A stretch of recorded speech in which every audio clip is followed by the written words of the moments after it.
we want to convey to you that you have this non-physical contingency of interested parties in your well-being who are constantly, with forethought and foresight, acknowledging and therefore possibly influencing you to good moves and steps in the direction of what you are wanting. We want you to know that when you practice the vibrational vicinity of who you really are, that you have access to more of what you would call insight. If you're talking about the beasts of your planets, you call it instinct. But what it really is that all day, every day, for as long as you have been in this physical body, you've been sifting and sorting and defining what you want, and you've been sending these precise, specific rockets of desire into what we've been calling your vibrational vortex. We've been calling it a vortex, which is a vibrational holding place for all expansion that you've discovered along your way.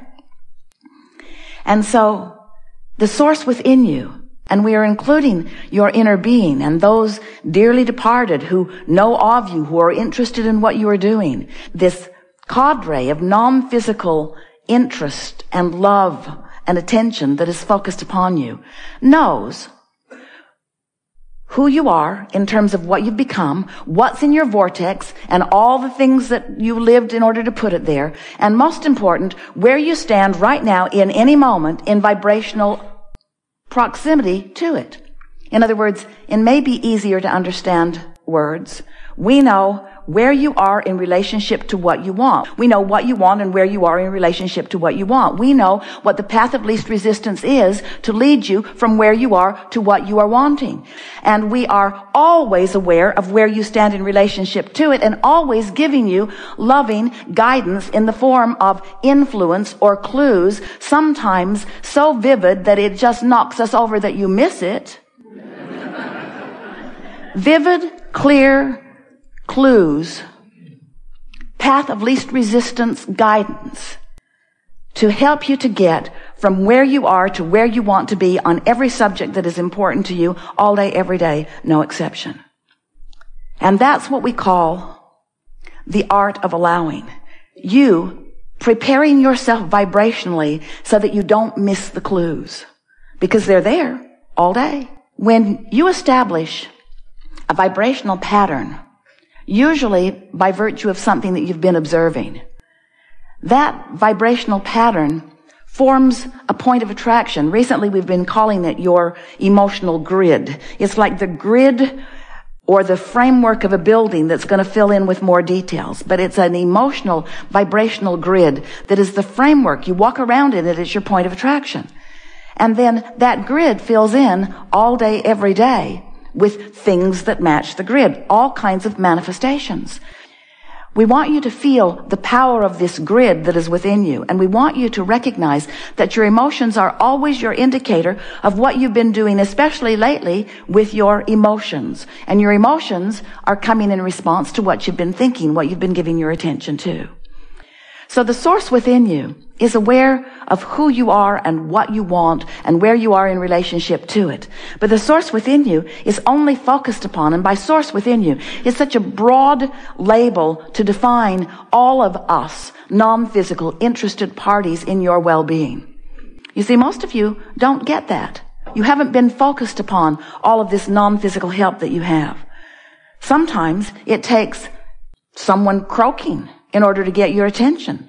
Sometimes somebody who's dear to you, who's important to you, has to reemerge into non-physical before you even start thinking about what they might be thinking about you. But it's our promise to you that once you turn your attention to this non-physical group, isn't a big enough word, of non-physical interest, and you start paying attention to the way you feel, and getting yourself as often as you can in vibrational vicinity so that you can hear the messages, so that you can read the clues. We're going to be talking today a lot about your grid filling in. Have you been hearing us? If you've been listening to us for a little while recently, we've been talking about the grid. Are you aware of it? Have you been listening to us for a while? Are you aware of the vortex? So the vortex is the vibrational, if you will, holding pattern, place is the wrong word, for the details of what you've been asking for. And you've been creating that vortex for a long time. And it stands as the potential manifestation for you. But most of it is still in vibrational form, ready to be manifested. It manifests when you are in a vibrational state that allows it to show itself to you in more than vibration. So think about it. Your vortex is giving you information all day, every day. The way you feel is your indication of your relationship with it. If you feel really good, you're in good vibrational proximity to your vortex. Now let's define your vortex. Your vortex is the vibrational equivalent of all that you have become. So it holds all of what you would call your wishes, your hopes, your dreams. We would call it your reality, your vibrational reality. Your vortex contains your inner being, the source within you. It is the expanded version of you. And as you stand in your physical beingness, in your happiest moments, you are in such alignment with that vortex that the vortex now begins moving into your experience. Now, we've been saying, get into your vortex. Now we're saying to you, you are getting into your vortex, or your vortex is getting into you, but we would like you to form a sort of visual that your vortex is filled with all that you have become, all that you want, all that you have defined that you want. And as you find vibrational alignment with that, then you create a vibrational nucleus. You provide a vibrational environment. You cause yourself to be a vibrational grid that allows those details then to manifest in your experience. And the first manifestation is one of emotion. It's a feeling thing. It's that general thing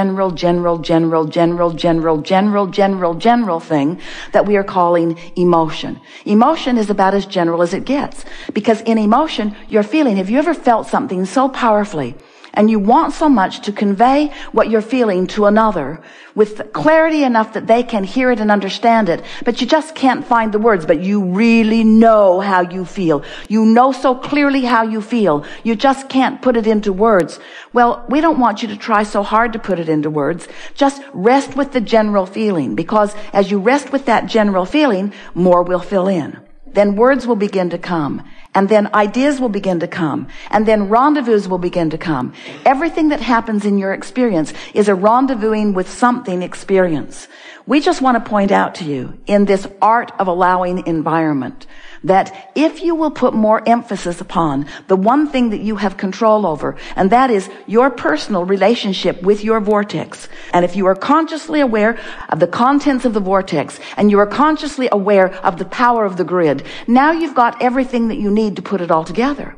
Now, formerly, we've been telling you the same thing for a while, just not in that easy to understand format. We've been saying to you that there are 3 steps to the process. Step 1 is ask. And life just through its contrast causes you to ask. And when you ask, you put it in the vortex, put it in the vortex, put it in the vortex, put it in the vortex, put it in the vortex. Step 2 is source answers. Well, in this context of what we just said to you today, this vortex is this becoming place, environment of all that you've asked for. The source within you literally becomes the vibrational equivalent of what you've been asking for. The book that we wrote a few years ago said, ask and it is given. Today we say, ask and the vortex becomes it. Ask and the vortex becomes what you've asked for. Now the next step, and the question that the Ask book erupted within so many of you is, all right, so I've asked and you say you have given, but where is it? I will sort of kind of accept, Abraham, because you seem credible in some ways, that when I have asked, it has been given, but if it has been given, where is it? And please don't tell me it's in the vortex. It's in the vortex.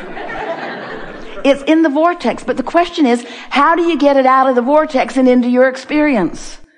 So we've been saying step 3 is, you got to get in the vortex. Step 3 is, you have to allow it, but we're giving you a clear way of defining that. Now we're saying to you, and you can hear this, can't you? That you have a vibrational grid going on all the time. You have this grid going on. In fact, you've got a grid about money. You've got a grid about lovers. You've got a grid about employers. You've got a grid about employees. You've got a grid about people in traffic. You have opinions that have caused you to form grids about just about everything in the world. And your grids in any moment in time are stacking up and equaling your point of attraction. So you're walking around with, we love you very much. You know what's coming after that, don't you?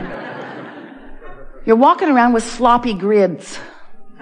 You're walking around with a grid that has been inspired by that experience and a grid that has been inspired by that experience.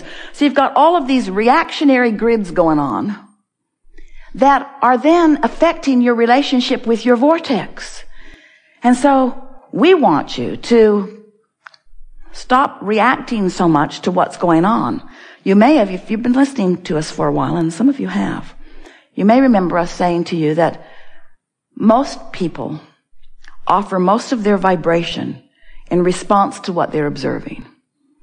So you're out there observing stuff and creating a grid. And your human, logical mind wants to say, well, Abraham, there are all of these truths that I am aware of. And isn't it prudent for me to observe and sift through and focus upon these truths? And we say, but can you hear the backward nature of that? What you're actually saying is, Abraham, there's stuff that people have got going on with their grids that is manifesting in a way that I can see it. So since they created it and their grid filled in with it, shouldn't I observe it? And we say, yes, if you want your grid to fill in with it. If you like what you see, give it your undivided attention. If you don't want it, turn the other cheek. If you don't want it, give your attention to something else. If you don't want it, create your own grid. And so most humans, it's sort of a cry that's coming from humanity these days. Abraham, we hear you. Abraham, Abraham, we hear you saying, Abraham, I don't get this. How in the world can I offer a vibration apart from what I am observing? And we say, go general. Go general. That's what meditation does for you. That's what petting your cat does for you. That's what caring about how you feel does for you. In other words, you just have to decide that you're going to connect with that basic core grid of well-being. And when you do, have you heard us say, surely you have, because we say it all the time, that one who's in alignment with who you are is more powerful than millions who are not. One who's connected to the stream is more powerful than millions who are not. One who's in the vortex is more powerful, more attractively powerful than millions who are not. In other words, you just have to experience the leverage of alignment. So today we're explaining to you that the reason that power, that clarity, that point of attraction comes on so strong and so clearly is that when you line up with that core grid, when you line up with the well-being that you were born with, when you line up with the vortex version of you, when you line up with the energy of the source within you and all that you've been asking for, when you line up with that, heaven and earth and all things in between begin moving in the direction of that which you are. In other words, your grid starts filling in. And people that don't understand vibration, people that don't understand attention and focus, people who don't understand that you've been doing vortex work and grid work, people who are watching from the outside would call you the lucky one. How come you always get that parking place right in front of the door? Why do people always treat you so well? Why do things always go so well for you? Why do you barely define that you want something and things start moving? Why do the good ideas come to you? Why do the great song lyrics come to you? Why do the great paintings flow through your fingertips? Why do the scientific equations occur to you and not to that one and that one who works far longer and far harder and stays up all night more often? How come you seem lazy to me, they'll say. You don't seem like you're working that hard. You don't seem like you're suffering at all. You don't seem like you're paying the price. You don't seem like you have earned it. You do not feel to me as if you deserve it, and yet all good things come to you. Why is that, they want to know. But your answer will fall on deaf ears, because you cannot give them the answer they seek, because they still believe that it's hard work and struggle. They still believe that it's paying a price. They do not understand that it's about alignment with the core goodness that you were born with, that will always be there for you, you see. And that's what we wish for you. When we talk about the art of allowing, we're talking about you finally figuring out a way to get your attention off of the things that are troubling and on the things that aren't. And in the beginning, that means there's going to be a lot of quiet time.